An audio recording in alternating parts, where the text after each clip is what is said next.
Estuvimos viendo atributos incomunicables de Dios y atributos comunicables.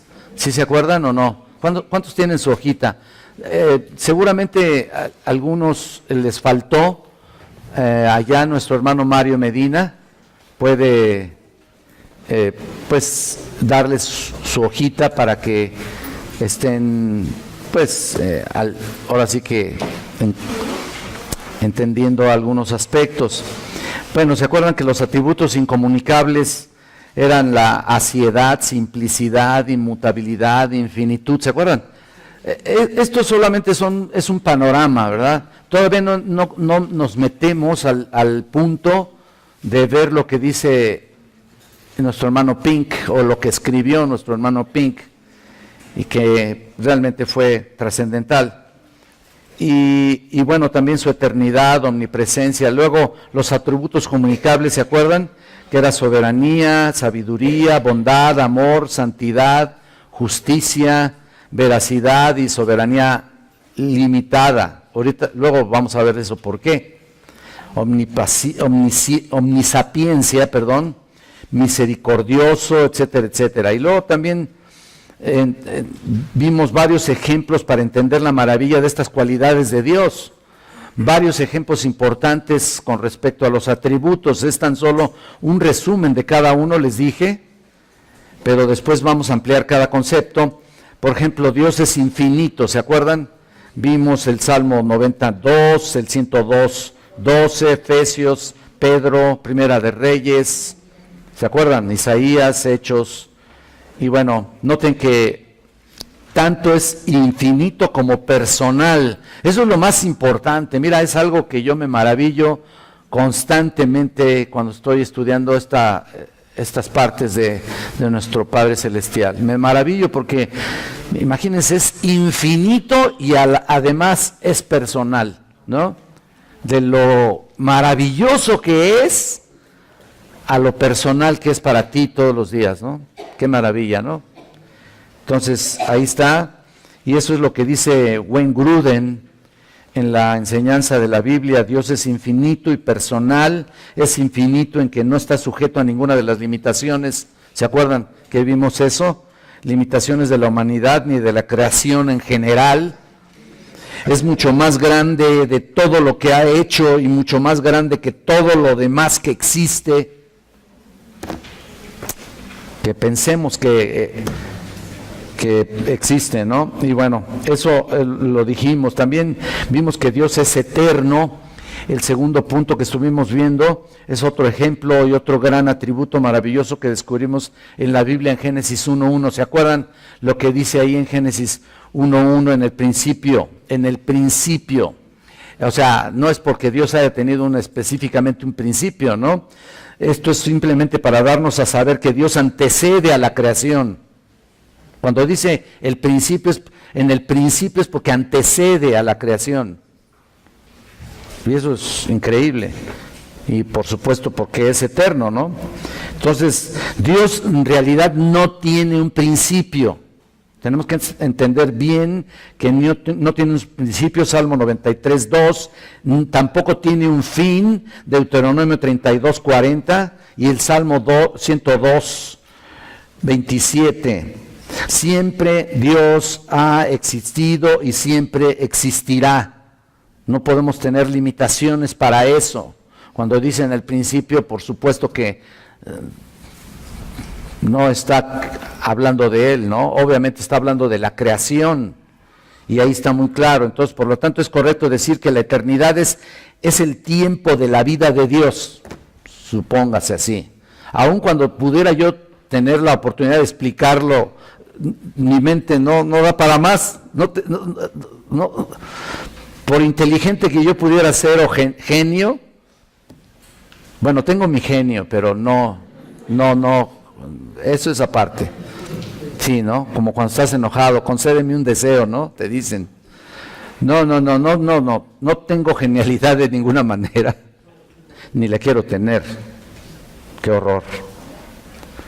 Prefiero ser ignorante delante de mi Padre Celestial para seguir escudriñando su bendita palabra y saber, ¿no? ¿Cierto?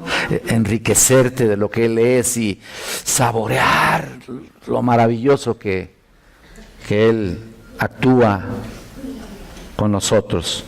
Entonces, ahí está, nuestras mentes tienen que esforzarse, ¿te das cuenta? Para concebir la idea de un ser que no ha sido creado. Punto. Y siempre habrá quien pregunte, ¿no? ¿Y quién hizo a Dios, no? ¿Te acuerdas que les dije eso, no? Siempre habrá obvio, para las mentes carnales, no regeneradas, siempre va a haber cuestionamientos acerca de lo que es, quién es Él, ¿no? ¿De dónde procede o de dónde salió o quién lo hizo a Él, no? Si hay alguien que lo hizo, pues entonces no es Dios, ¿no? ¿Te das cuenta? Como cuando dicen la madre de Dios, ¿no? ¿Has visto eso en la Iglesia Católica, no? La madre de Dios. ¿Qué es eso, no? Qué terrible, ¿no? Si Dios tuviera una mamá, de donde haya salido, pues deja de ser Dios. Entonces la mera sería la señora, ¿no? Esa sería la mera. Bueno, en algunos hogares así sucede a veces, ¿no? Bueno, perdonen, estoy mezclando un poquito la enseñanza con el sarcasmo aquí, ¿no? Bueno, entonces, estamos repasando un poquito, ¿se acuerdan? Para refrescarme también yo la memoria y seguir enseñando. La eternidad entonces de Dios es duración sin comienzo o fin. Les dije esto, y es muy importante. Existe sin vínculos ni dimensiones, presente sin pasado o futuro. La eternidad de Dios es juventud sin infancia, pues, por decir así. ¿Se acuerdan? Que estuvimos hablando de eso. O vejez, ¿no? Vida sin nacimiento ni muerte. Hoy sin ayer o mañana, pues. Qué maravilla, ¿no? Él es el Rey eterno, Salmo 10, 16, creo que lo tienen, ¿no? 1 Timoteo 1, 17, que reina para siempre, Salmo 66, 7, y el 146, 10, ¿no? Espero que lo hayan puesto ahí. Repasen eso, es muy importante. Miren, cuando está uno repasando estos pasajes maravillosos, te pones de rodillas, en serio, te pones de rodillas. Y luego también les dije que es en un reino eterno, Deuteronomio 4, 3 y 34. Desde un trono eterno, Lamentaciones 5, 19.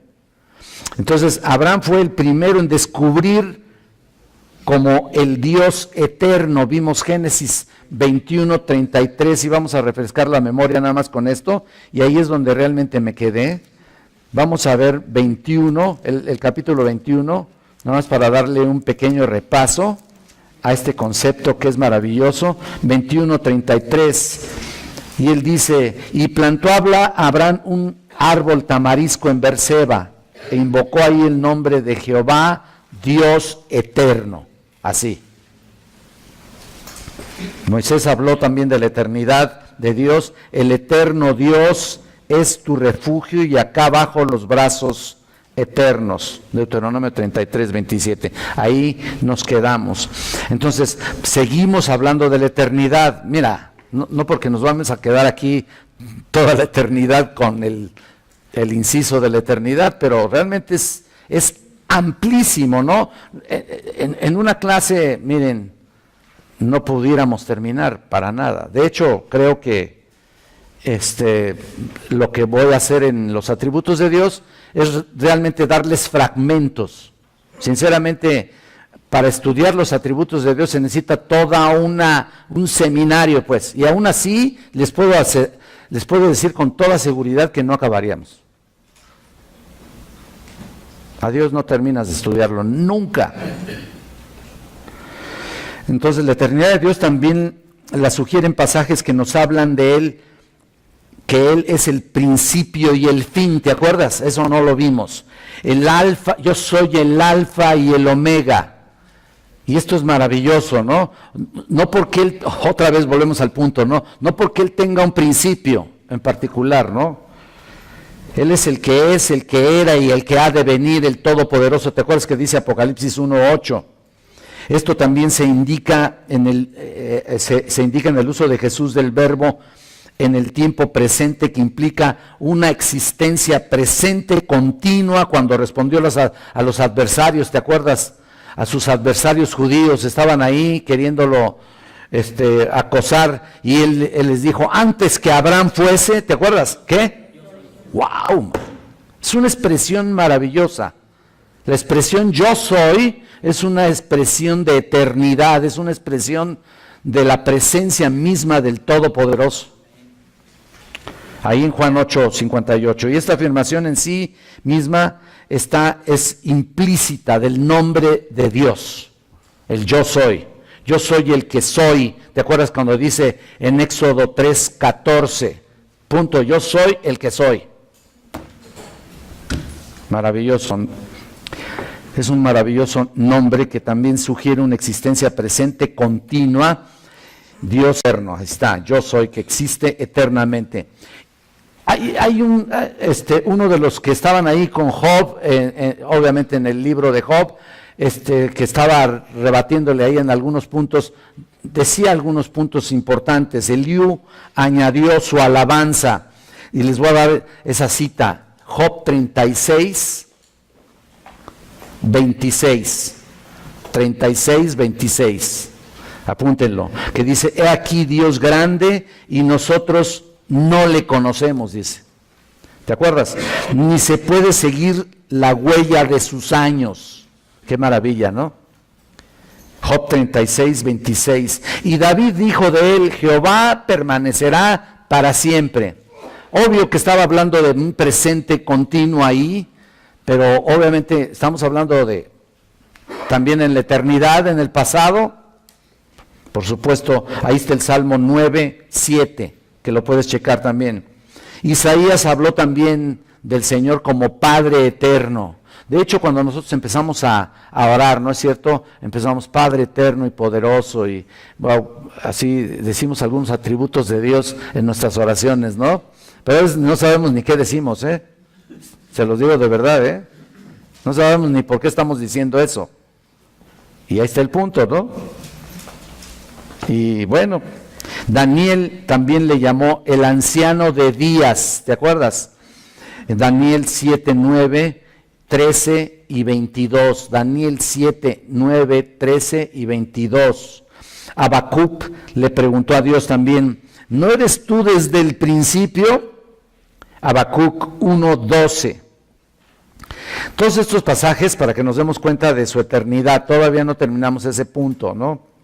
Y Pablo también mencionó el Dios eterno en Romanos 16, 26. El Dios eterno.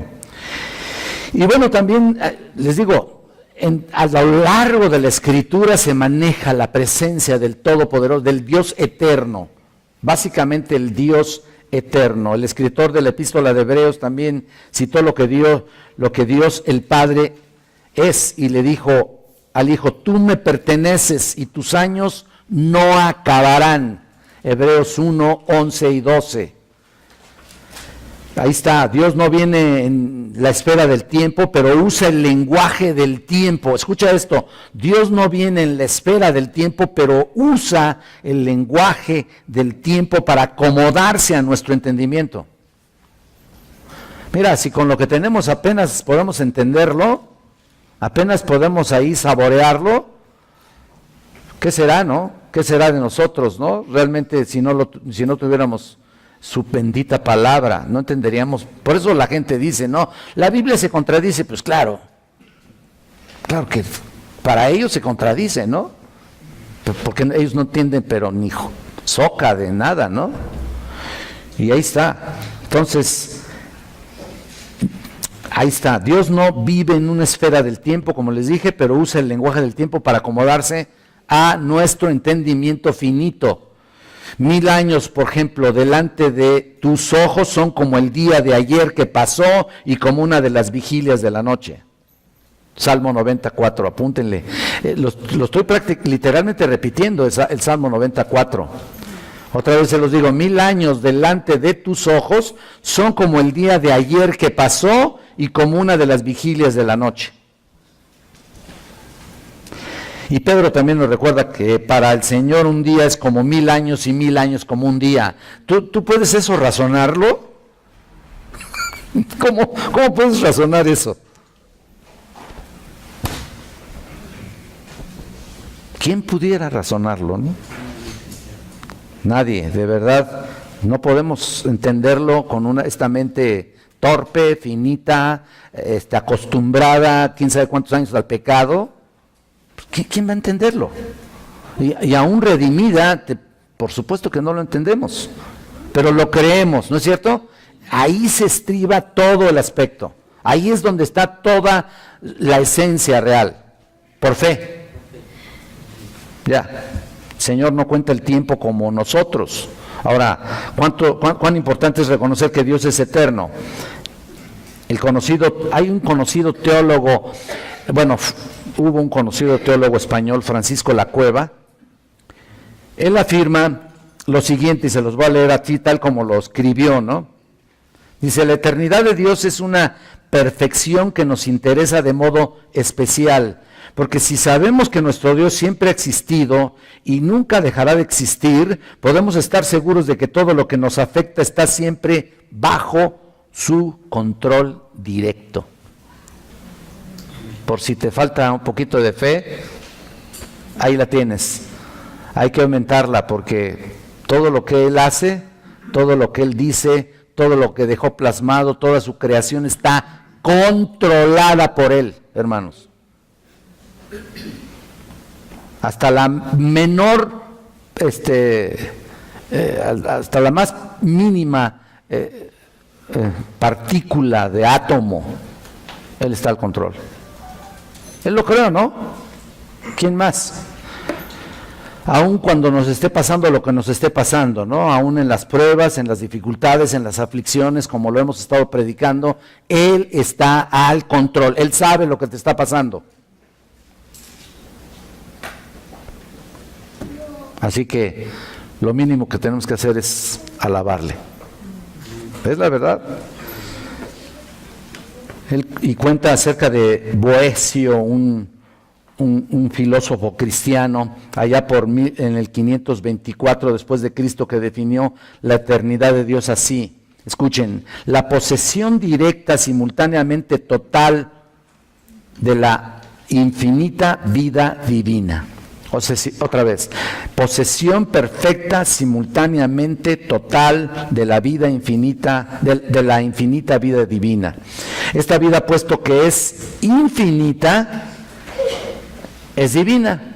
O sea, en otras palabras, Él, siendo eterno y glorioso, infinito, es obvio que también lo calificamos como divino, ¿no? En el sentido, en nuestro lenguaje, pero aún nuestros calificativos ni siquiera llegan al nivel que debería ser, ¿eh? Nosotros cantábamos una alabanza que se llamaba Más que Maravilloso hace muchos años, ¿no? Y seguimos cantándole, nos sigue encantando, bueno, nos sigue gustando mucho. Y decimos ahí en ese canto que ni siquiera nuestras palabras alcanzan a calificar lo que realmente Él es.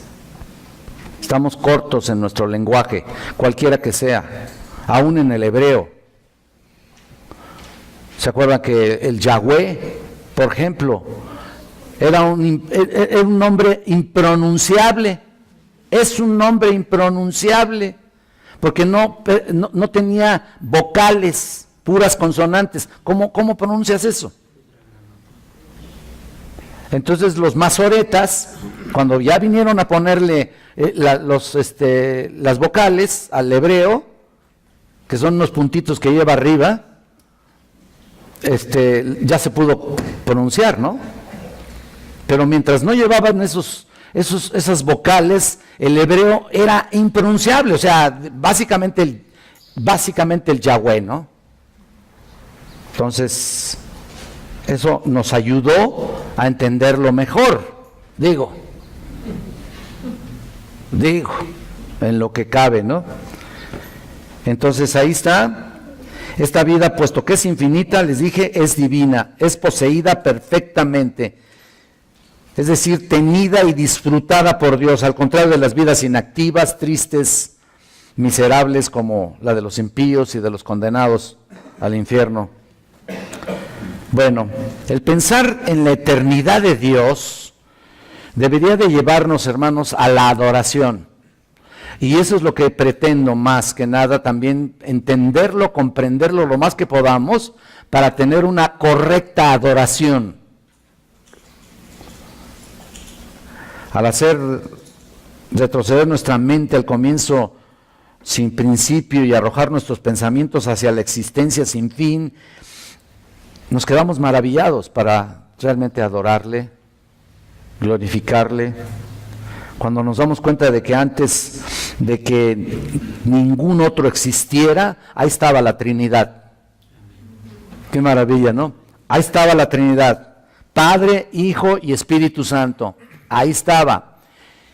Ahora, ¿por qué la Trinidad? Porque lo hemos entendido así, porque la misma revelación nos lo dice claramente acerca del Padre, Hijo y Espíritu Santo, aunque no esté bien definido, porque hay un pasaje de Primera de Juan en la que pudieras tú utilizar, aunque ese pasaje y ese versículo no está en los manuscritos más antiguos. Tal y cual, así, el Padre, el Hijo y el Espíritu Santo. No recuerdo exactamente el pasaje, alguien me va a ayudar aquí seguramente, pero no está. Entonces, ¿cómo compruebas que está la Trinidad? Pues toda la Biblia está llena de la presencia de la Trinidad, así que no necesitas exactamente que diga en orden así, correcto, el Padre, el Hijo y el Espíritu Santo. No necesitas, la presencia de la Trinidad está por todas partes. Y obviamente cuando descubrimos esa parte nos quedamos absortos ahí en glorificarle, porque tienes el Espíritu de Dios, y cuando tienes al Espíritu de Dios no puedes menos que adorarle con todo tu corazón, ¿no? Qué maravilla. Y bueno, al contemplarlo otra vez, seguimos en el punto de la eternidad de Dios, nos enseña por contraste cuán corta es nuestra vida aquí en la tierra, ¿eh? Es Primera de Juan 5:7. Primera de Juan 5:7. Vayan por favor ahí, un segundo nada más. Gracias, Elías. Primera de Juan 5:7.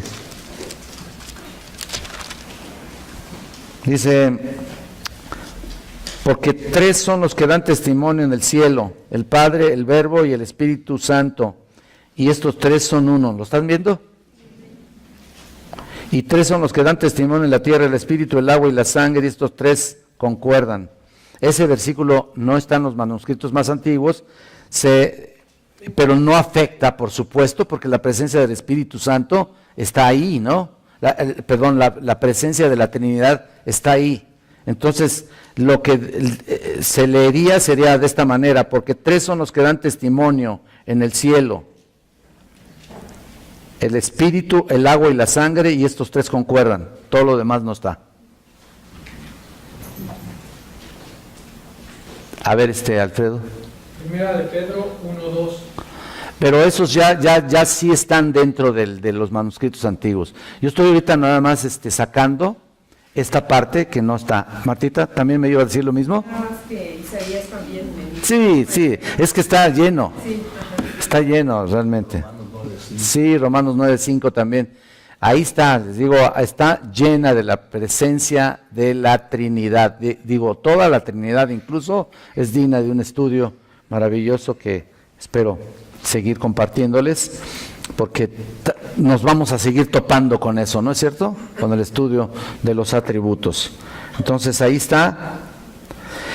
Y lo que les digo es que nos demos cuenta de cuán limitadas, o mejor dicho, cuán corta es nuestra vida.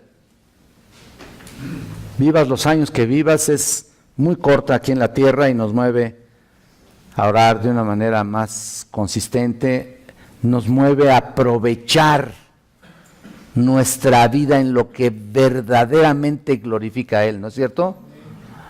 a dejar de perder el tiempo en cosas triviales, vanas, sin sentido.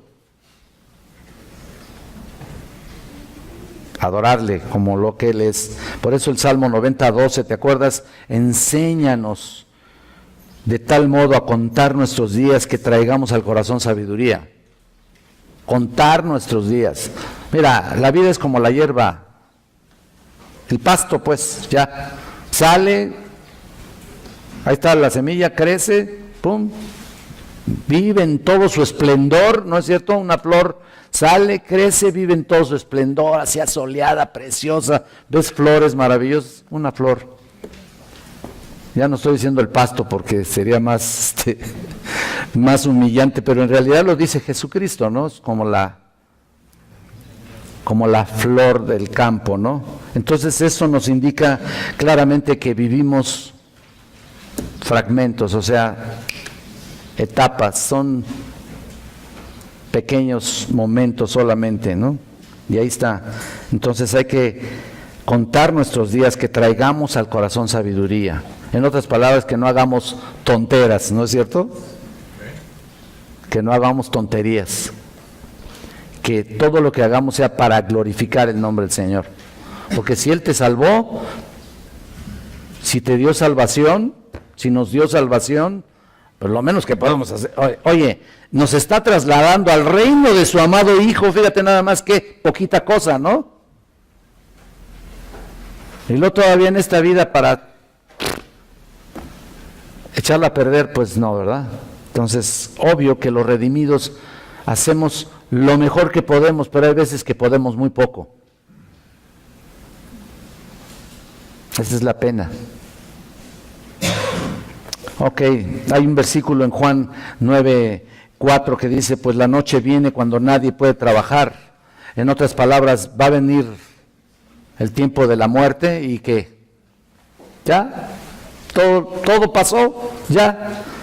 Ay, si hubiera, ya los hubiera ni existen, ¿no? Obvio, el pensamiento que va a permanecer, el pensamiento va a seguir, obviamente, ¿por qué? Porque pues vamos a ser seres, o sea, somos seres eternos, en los cuales estaremos siempre con el Señor, pues lo que quedó en el pasado ya no tiene remedio de corregirlo, ¿no? Bueno, aunque ya hemos explicado algo de esto, seguramente no entendemos totalmente la eternidad, ciertamente con una explicación tan breve, porque estos cortos pasajes o cortos párrafos que tengo para explicarlos nos indican algo de la grandeza de esta realidad aplicada a Dios, pero no todo. Ustedes lo saben, aún los grandes teólogos tienen una mente finita, humana. Hay una mezcla ahí incluso de conceptos en los que quieres aplicarlos de alguna manera en el entendimiento de las Escrituras y quieres traerlo a una mente humana y tal vez carnal, y no puede ser, ¿no? Entonces, nuestra mente tiene que entender que hay cosas que están lejos son inalcanzables de comprenderlas. Ahí está. Él siempre existió en el pasado, siempre existirá en el futuro, no tiene principio, no tiene fin. Qué grande es nuestro Dios, ¿no? Que con eso nos conformemos, porque por más que quieras ver otros libros, otros grandes teologías ahí, de todas maneras hay una participación humana ahí. ¿Te das cuenta? Que no tan fácil vamos a descubrir, bueno, más bien nunca vamos a descubrir lo que Él es en realidad. Vamos al punto número siguiente, que es Dios es incorpóreo. Incorpóreo, ¿y qué es lo que quiero decir con esto? Bueno, mira, vamos a Juan 4, Juan capítulo 4, versículo, apúntale si quieres, yo te lo leo. Juan 4, versículo 24. Incorpóreo. Para que ustedes se den cuenta qué es lo que quiero decir. Mira, Dios es espíritu y los que le adoran en espíritu y en verdad es necesario que le adoren. Incorpóreo, o sea, no hay cuerpo, pues. Eso es lo que quiero dar a entender. No tiene es intangible, pues, incorpóreo. Juan 4:24. Y también Lucas, vea Lucas también un poquito allá atrás, en el capítulo 24, en el versículo 39, 24:39.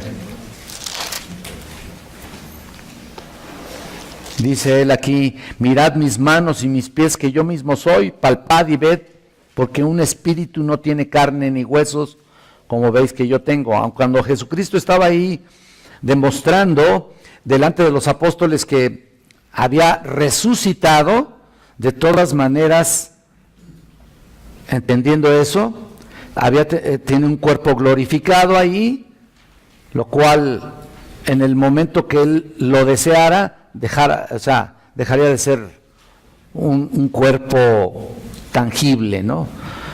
Si invitó ahí a Tomás para que palpara ahí sus manos y sus pies, bueno, es porque en ese momento en particular sí estaba ahí presente y sí tenía un cuerpo, puesto que incluso, ¿recuerdan que comió? Entonces, tiene un cuerpo Cristo ahora, un cuerpo glorificado. Y es precisamente el ejemplo de lo que nosotros vamos a hacer también. Pero es incorpóreo de todas maneras, porque no tiene el mismo sistema molecular que el que tenemos nosotros, imposible, ni que el que tenía él. Y vean también Juan 1:8, cuando dice aquí que el verbo era hecho carne, pero aquí en el 8 dice, 1:18, perdón. A Dios nadie le vio jamás, el unigénito Hijo que está en el seno del Padre, Él le ha dado a conocer. Nadie le vio jamás, incorpóreo. Colosenses capítulo 1, versículo 15.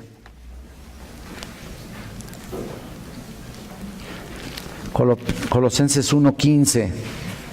Dice, Él es la imagen del Dios invisible, el primogénito de toda creación. Miren, de cada versículo hay una explicación enorme que dar. No es que tengamos que hacerlo ahorita en este momento, simplemente estoy citando algunos textos aquí para dar a entender, ahorita vamos a explicar algo, por supuesto, de lo que significa incorpóreo, y realmente ahí está, es un Dios invisible, el espíritu no tiene carne, simple y sencillamente no es tangible. Y 1 Timoteo también, en el capítulo 1:17, que dice aquí, por tanto el Rey de los siglos, inmortal, invisible, otra vez, al único y sabio Dios sea honor y gloria por los siglos de los siglos. Amén. Entonces,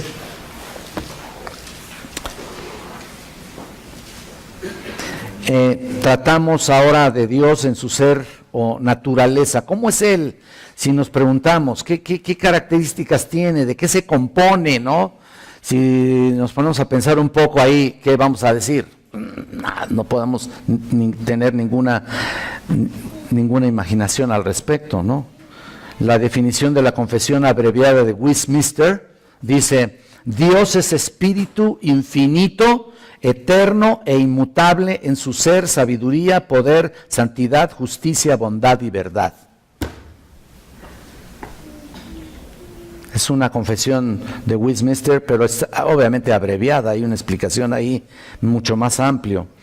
El profesor Richard Stanton afirma: la frase Dios es espíritu denota un ser personal muy claramente demostrado en Juan 4:24. Por lo tanto, la definición implica que Dios se caracteriza por conciencia y determinaciones propias. Esto elimina toda la idea que niegue su personalidad. Ahora, que quede esto muy claro. Una cosa es que sea personal y otra cosa es que sea una persona que tiene cuerpo, ¿no? O que esté hecha de algo o que tenga alguna característica, ¿no? Miren, en las culturas de toda la vida, ustedes saben, en el pasado, querían hacerse la idea de algún dios, ¿no? Y entonces formaron todo tipo de esculturas, todo tipo de ídolos, todo tipo de imágenes, con tal de tener una idea de quién realmente era ese Dios, ¿no? Obvio, cuando vino el Señor Jesucristo, todas las pinturas del Renacimiento y todos los demás pinturas que se encuentran generalmente en Europa, de todos los grandes pintores, desde Rafael, Da Vinci y una serie de personajes ahí, una serie de pintores geniales, plasmaron a Jesucristo con una característica, ¿no? O sea, muy similar obviamente obvio al ser humano, pero con características realmente de judío, de israelita, ¿no? Con su barba, etcétera, etcétera. Pero ¿dónde dice que tiene barba? Dígame aquí. ¿Dónde dice que tiene acá pelo largo?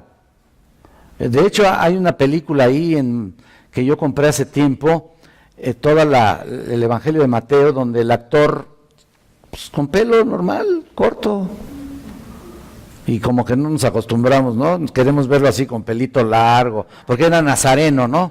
Tenemos esa idea, pero dime si sabemos algo de eso, ¿no? Realmente tienen una idea, se hacen una imagen de lo que es Cristo. El que está ahí en la cruz, que tú tenías ahí arriba de tu cama, no es Él.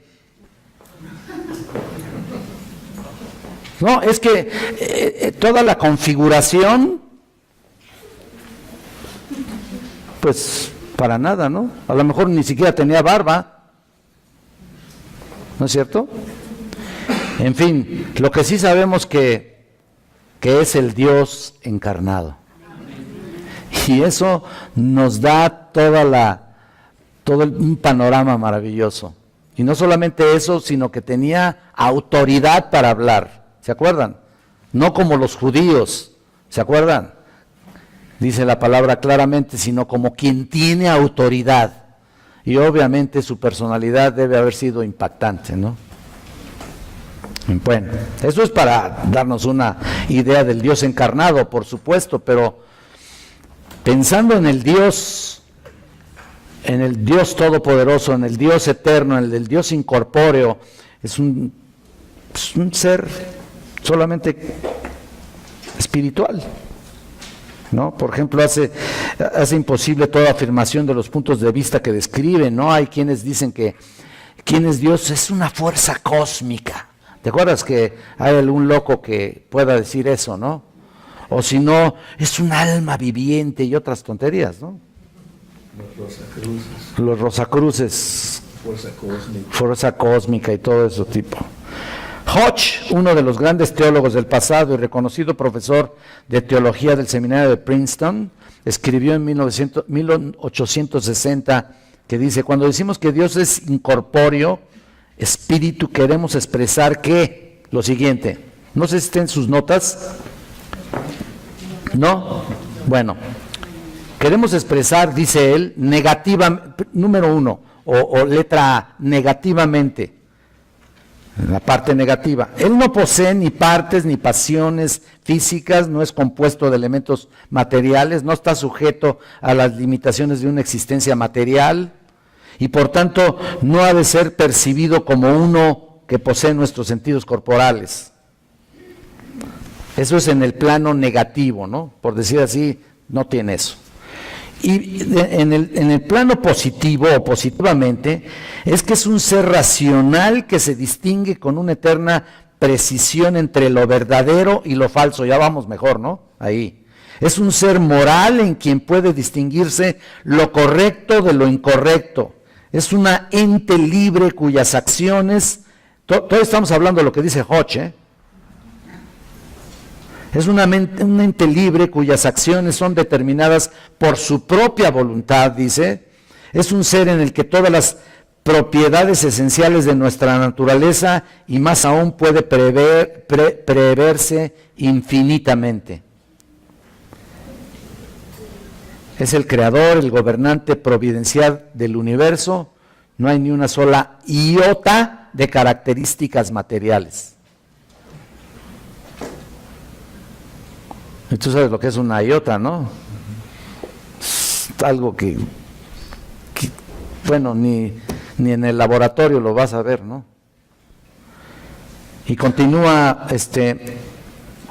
otra persona que se llama Gerald Bright. Dice, nosotros adoramos no la esencia de Dios, como hacen los musulmanes o los judíos, la esencia de Dios. Ellos lo adoran porque es una esencia, ¿no?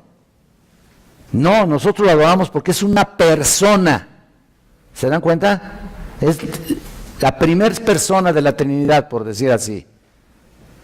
Sino su persona. Por supuesto, los judíos y musulmanes dirían que Dios es personal. Sin embargo, a su entender, la idea de persona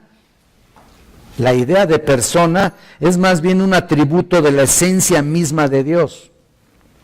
Ellos nunca dijeron eso. Los judíos nunca hablaron de Dios como una persona. Y bueno, obvio, porque no era personal de ellos, tan sencillo como eso, ¿no? Y ahí está el punto, ¿no? Entonces la idea de la persona es más bien un atributo de la esencia misma de Dios, y sostenemos que cada una de las tres personas de la Trinidad es una realidad, porque es a nivel personal que entramos en relación con Dios. Padre, Hijo y Espíritu Santo, en las tres personas tenemos una relación personal. Qué maravilla, ¿no? Hermano, estás teniendo el acceso con el creador del universo. Qué maravilla, ¿no? Para algunos pareciera que los hebreos de la antigüedad, a pesar de que les era prohibido hacer milagros, imágenes de Dios, creían que Dios tenía ojos, manos, boca, ¿no? Etcétera. Eso ha servido de fuente para debates entre liberales y conservadores. Mira, los primeros afirman que la gente antigua, por creer en esas partes del cuerpo de Dios, eran al menos semipoliteístas y que se habían corrompido con las creencias de sus vecinos paganos. Yo creo que sí, yo creo que tiene razón. En contraste con los conservadores, argumentan que el uso de las manos de Dios, por ejemplo, ¿te acuerdas lo que aparece en las escrituras, no? Constantemente la espalda de Dios, o que las manos de Dios, el ojo de Dios, o el brazo de Jehová, ¿te acuerdas? Todos esos aspectos eran tan solo expresiones poéticas, expresando que las obras de Dios, en términos fáciles de entender, mejor pensar en que es espíritu, ¿no? Porque cuando nos referimos a las manos de Dios, al ojo de Dios, eso simplemente se le llama antropomorfismo. En el término teológico, antropomorfismo. En otras palabras, que significa una atribución humana para entender a Dios, ¿no? Para entender la participación de Dios.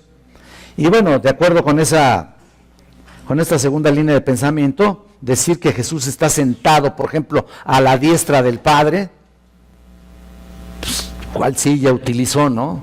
Tú dices, no se debe entender de un sentido literal, de ninguna manera.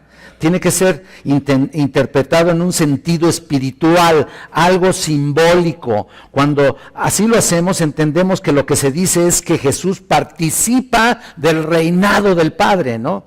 No es propiamente que esté ahí sentado, ¿no? En algún sitio específico.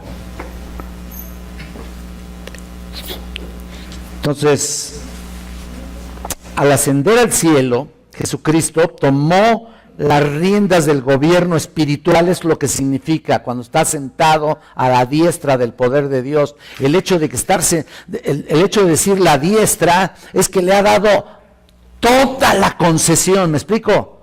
Cuando hizo toda la obra de redención en la tierra, Él le da toda la gloria y la honra, por supuesto, al Hijo. Entonces,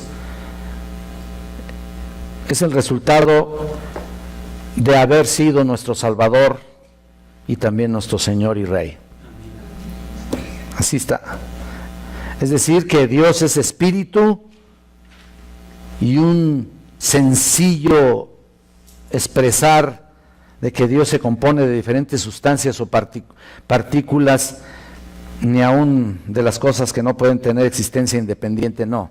Dios es plenamente consistente, no hay partes en Él que tengan más concentración de divinidad que otras. Todas las partes de Dios son divinas. Tampoco se extiende en el espacio, porque de todas maneras Él llena todo. Todo. De hecho, los cielos de los cielos de los cielos no te pueden contener, hermano. Imagínate nada más. Qué maravilla, ¿no? La otra que tienen ustedes ahí, que en realidad, miren, no les dejé espacios para que apuntaran, adrede. Bueno, a propósito, porque quería que me estuvieran viendo, no es cierto, que me estuvieran viendo, sino que más bien es como una guía, ¿no? Tú puedes tener ahí un cuaderno y poder apuntar, ¿no? Porque generalmente así lo hacen algunos. Pero su hoja, a ver, su hoja, hermana. Ah, ¿verdad? Es como una guía, ¿no? Dios es inmutable. Esto es importante, este atributo. Vean el Salmo 102, por favor.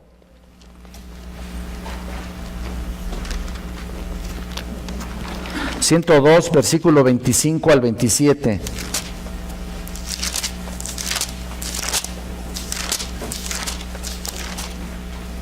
...25 al 27 dice... ...desde el principio tú fundaste la tierra... O sea, lo que quiere decir inmutable... ...ahorita les voy a decir qué significa inmutable, ¿no? Dice, desde el principio tú fundaste la tierra... ...y los cielos son obra de tus manos... ...ellos perecerán, mas tú permanecerás... ...permanecerás, o sea, no va a haber cambio en ese sentido... ...y todos ellos...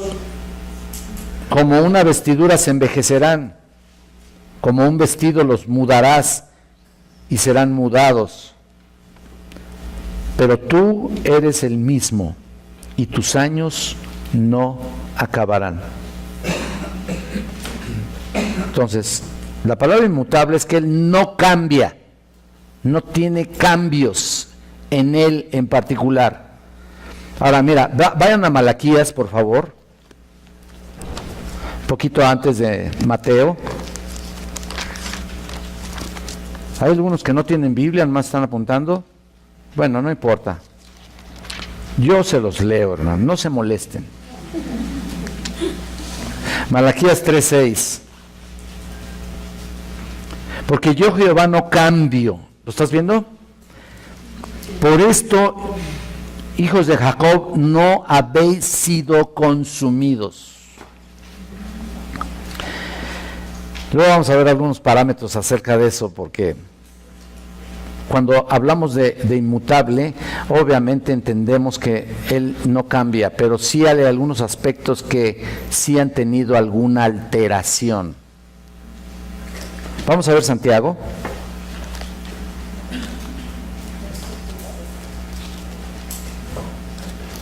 Santiago capítulo 1, 17. Mira lo que dice aquí.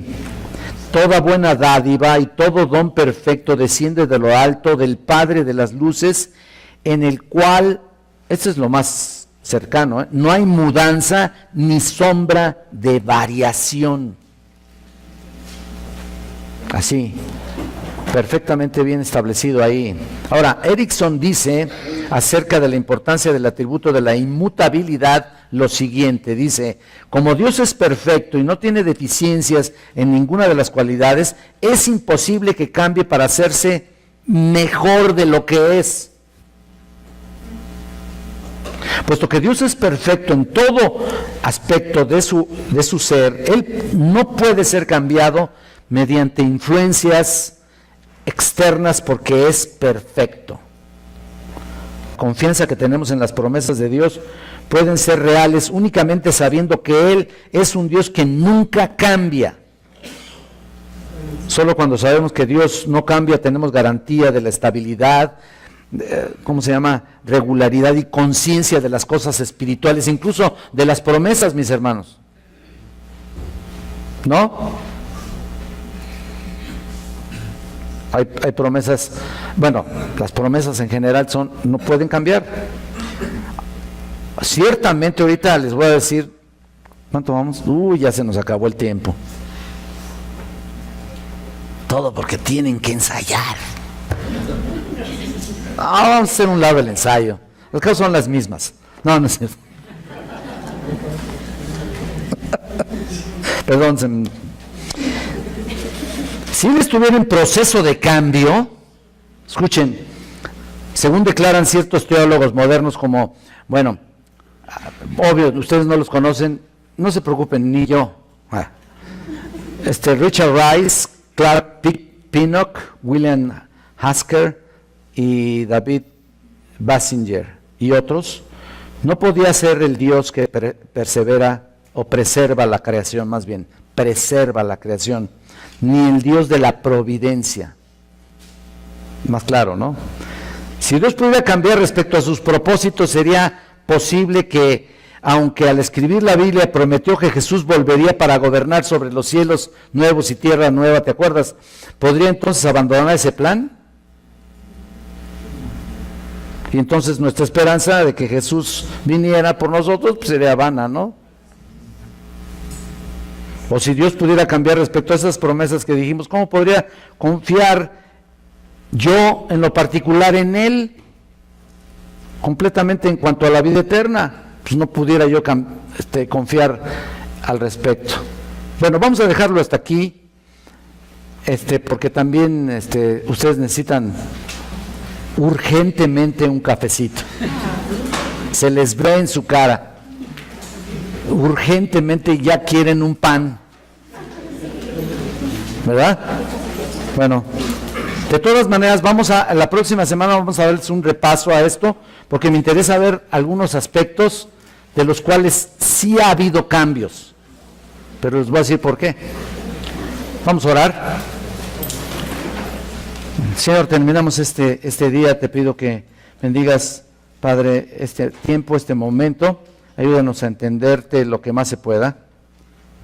Entiendo que no todo será muy entendible, Señor, pero en lo que entendemos, ayúdanos a glorificarte en todas las cosas y estar conscientes de tu presencia, de tu existencia, de tu eternidad y tu inmutabilidad. Te pedimos que bendigas a nuestros hermanos y nos prepares para nuestra reunión dominical, porque te lo pido en nombre de Cristo. Amén.